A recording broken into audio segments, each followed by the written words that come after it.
चलिए आज हम लघुत्तम समापवर्त ज्ञात करना सीखते हैं। और चूंकि हम शुरुआती स्टेज में हैं, इसलिए हम अपवर्त विधि से लघुत्तम समापवर्त निकालना सीखेंगे। और जैसे ही हम समझ लेंगे फिर हम और भी विधियों का प्रयोग करेंगे। तो जैसे मेरे पास सवाल है 8 और 12 का लघुत्तम समापवर्त ज्ञात करो, तो सबसे पहले हम इस लघुत्तम समापवर्त को समझ लेते हैं। ठीक है, लघुत्तम समापवर्त, इस लघुत्तम समापवर्त में 4 शब्द हैं। ठीक, लघु, उत्तम, समान और अपवर्त। और इन चारों को हम अगर समझ लें तो फिर हम आसानी से मालूम कर लेंगे। लघु, लघु का मतलब होता है छोटा।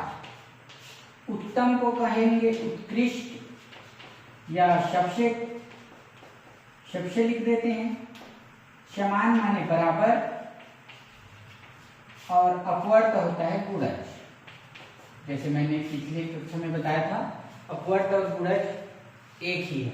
ठीक है, तो अब हम इसी में धीरे धीरे ऊपर चलेंगे। सबसे पहले हम अपवर्त निकालेंगे, फिर समान, फिर उसमें सबसे उत्कृष्ट को छांटेंगे। जैसे यहाँ लघु मतलब छोटा, सबसे छोटा। ठीक है, उत्कृष्ट छोटा या सबसे छोटा।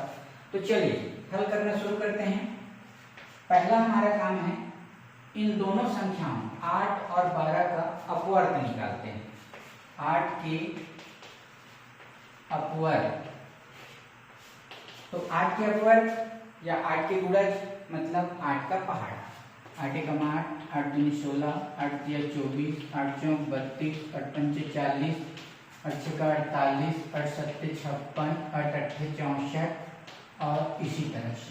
ठीक है, अब है हमारे पास 12, तो 12 के अपवर्त, तो 12 के अपवर्त छांट लीजिए। 12 एकम 12, 12 दूनी 24, 12 तिया 36, 12 चौक 48, 12 पंचे 60, 12 छक्का 72, 12 सत्ते 84 और आगे। ठीक है, पहला काम जैसे हमने कहा अपवर्त या गुणज हमने निकाल लिया। अब चलते हैं समान। समान माने बराबर, मतलब हमें ऐसे अपवर्त को ढूंढना है जो दोनों में समान है, एक जैसे। ठीक है, तो 8 व 12 का समान अपवर्त, इसको ढूंढ लीजिए। तो चलिए ढूंढते हैं हम जो दोनों में हो। तो यहाँ देखिए 24, 24 और यह देखिए 48। तो हमारे पास जो समान अपवर्त मिले वह मिला 24, 48 और आगे चलेंगे तो और भी मिलेंगे, लेकिन अगर हमें 1 या 2 मिल गया काफी है उतना। ठीक है, अब हमने समान अपवर्त छांट लिया। अब हम चलेंगे उत्तम छोटा की ओर। ठीक है, लघुत्तम सबसे छोटे की ओर। तो 8 व 12 का सबसे छोटा समान अपवर्त। ठीक है, तो इनमें देखिए सबसे छोटा कौन सा है, यह है 24। लिख लेते हैं 24।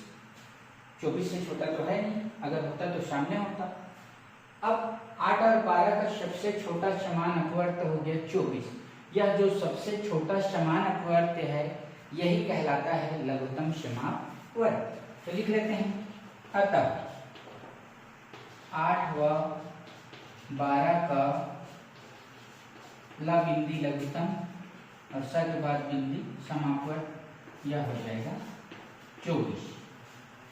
अर्थात 24 से छोटा कोई ऐसी संख्या नहीं है जो 8 और 12 दोनों से पूरी तरह विभाजित हो।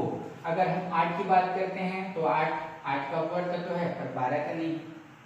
12 का है, 8 का नहीं। 16 जो है 8 का है पर 12 का नहीं है। 24 हमें एक ऐसा मिला जो दोनों के अपवर्त हैं, अर्थात कि 24 जो है दोनों से पूरा पूरा भाग चला जाता है, अर्थात यही सबसे छोटा समान अपवर्त है 24 जो दोनों से पूरी तरह से विभाजित होगा और वही कहलाता है लघुत्तम समापवर्त। तो यह तरीका अपवर्त विधि कह सकते हैं। और इसमें जब हम शुरुआती दौर में सीख रहे हों लघुत्तम समापवर्त तो यह सबसे आसान तरीका है। और इसके बाद भी हम और तरीके सीखेंगे जिसमें हम संख्याओं के लघुत्तम समापवर्त ज्ञात करेंगे।